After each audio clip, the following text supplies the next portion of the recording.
News, सच जरूरी है।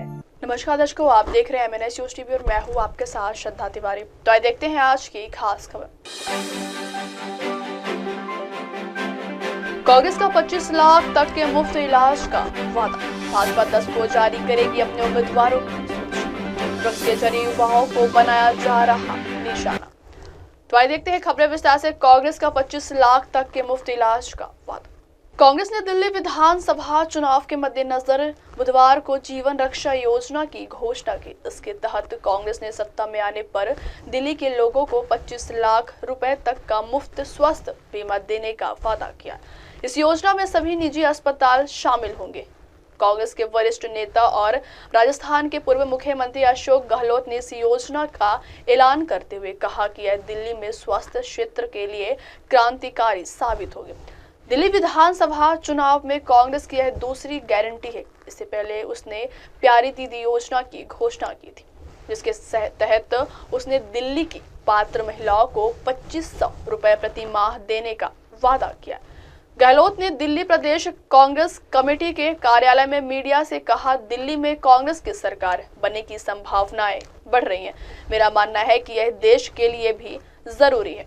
गहलोत ने यह भी कहा कि प्रस्तावित योजना दिल्ली वासियों की स्वास्थ्य देखभाल संबंधी आवश्यकताओं को पूरा करने के लिए पार्टी की प्रतिबद्धता को दर्शाती है। उन्होंने कहा कि दिल्ली कांग्रेस ने जीवन रक्षा योजना को अपने घोषणा पत्र में शामिल करने का निर्णय लिया है। जीवन रक्षा योजना के तहत 25 लाख रुपए तक का स्वास्थ्य बीमा मिलेगा।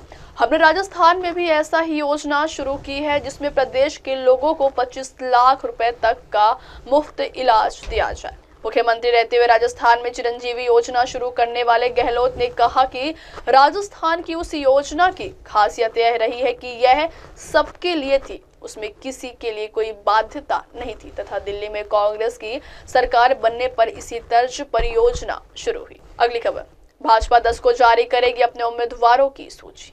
दिल्ली विधानसभा के लिए 5 फरवरी को होने वाले चुनाव के लिए भारतीय जनता पार्टी अपने शेष 41 उम्मीदवारों की सूची की घोषणा 10 जनवरी को कर सकती है। सूची में शामिल नाम चौंकाने वाले हो सकते हैं। शेष नामों को अंतिम रूप देने के लिए पार्टी के केंद्रीय चुनाव समिति की 10 जनवरी को बैठक होने की संभावना है। भाजपा नेतृत्व के शीर्ष नेता पिछले 10 सालों से सत्ता पर काबिज और सत्ता विरोधी लहर का सामना कर रही आम आदमी पार्टी के खिलाफ अब महिला नेता को उतारने पर विचार कर रहे हैं। इससे एक तीर से 2 निशाने साधे जा सकते हैं। एक तो भाजपा प्रियंका गांधी वाड्रा और मौजूदा मुख्यमंत्री आतिशी सिंह के खिलाफ अभद्र टिप्पणियों के कारण आलोचनाओं से बच सकेगी। वहीं दूसरी ओर इस आलोचना से भी बच सकेगी कि उसने किसी भी राज्य में महिला मुख्यमंत्री नहीं बनाया। माना जा रहा है कि भाजपा के उम्मीदवार रमेश बिदुरी को कालकाजी विधानसभा सीट से हटाकर कहीं और से चुनाव लड़ाया जा सकता है। कालकाजी से भाजपा की एक प्रमुख महिला नेता को आतिशी के विरुद्ध मैदान में उतारा जा सकता है। इनमें मौजूदा भाजपा लोकसभा सांसद बांसुरी स्वराज और पूर्व केंद्रीय मंत्री स्मृति ईरानी के नाम की चर्चा है। अगली खबर, ड्रग्स के जरिए युवाओं को बनाया जा रहा निशाना। मुख्यमंत्री देवेंद्र फडणवीस ने बुधवार को कहा कि भारत एक मजबूत राष्ट्र और 5वीं सबसे बड़ी अर्थव्यवस्था के रूप में उभर रहा है, लेकिन देश को अंदर से कमजोर करने के लिए इसके युवाओं को नशीले पदार्थों के जरिए निशाना बनाया जा रहा है। फडणवीस ने मादक पदार्थों को एक अदृश्य दुश्मन बताते हुए लोगों से इस बुराई के खिलाफ युद्ध छेड़ने और इससे सामूहिक रूप से लड़ने का आग्रह किया। वे नशा मुक्त नवी मुंबई अभियान के उद्घाटन के अवसर पर बोल रहे थे। इस अभियान की शुरुआत नवी मुंबई पुलिस ने की। लोगों को संबोधित करते हुए मुख्यमंत्री फडणवीस ने कहा, यह नवी मुंबई पुलिस द्वारा चलाया गया सबसे महत्वपूर्ण अभियान है, लेकिन यह केवल नवी मुंबई के बारे में नहीं है, यह महाराष्ट्र और भारत के लिए एक लड़ाई है।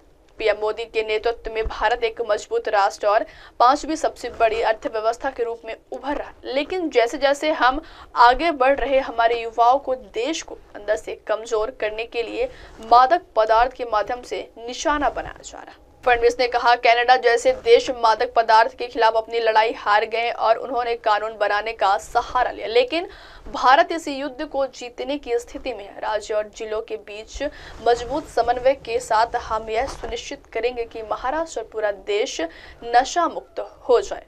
अब वक्त हो चला दर्शकों ब्रेक का। ब्रेक से लौटने के बाद देखिएगा देश और दुनिया की तमाम बड़ी खबरें। बने रहिए MNS न्यूज टीवी पर। नमस्कार। हाय हेलो नमस्कार, मैं हूं पंकज विष्णु और आप देख रहे हैं MNS न्यूज। आप देख रहे हैं MNS न्यूज, सच जरूरी है।